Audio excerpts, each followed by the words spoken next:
Welcome to Thankappan's curry world. വാചകടി നിർത്തി കാര്യത്തിക്ക് കിടക്ക്. ചിക്കൻ എടുത്തോ? ആ ചിക്കൻ എടുത്തു. എന്നാ ആ ചിക്കൻ നേരെ എടുത്ത് ചട്ടിയിൽ ഒരിക്കലും ഇടരുത്. അത് കഴുകിയ ശേഷം വേണം പാചകം തുടങ്ങാൻ. ഓ കഴുകണോ? ചിക്കൻ കഴുകിയോ? ആ കഴുകി. ചിക്കൻ നല്ലപോലെ വൃത്തിയാവണമെങ്കിൽ 2-3 പ്രാവശ്യം കഴുകണം. ഓ 2-3 പ്രാവശ്യ? ഞാൻ ഒരു പ്രാവശ്യം കഴുകുള്ളൂല.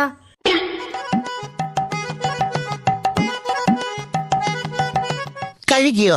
ആ 2-3 പ്രാവശ്യം കഴുകി. ഓയിലുണ്ടോ? ഓയിലൂടെ ഇല്ലല്ലോ.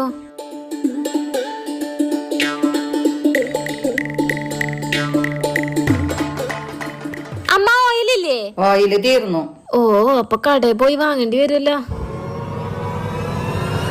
ഓ സ്കൂട്ടിയും കൊണ്ട് അച്ഛൻ പോയാ? സാരില്ല, ഓടി പോയി വാങ്ങിച്ചിട്ട് വരാം.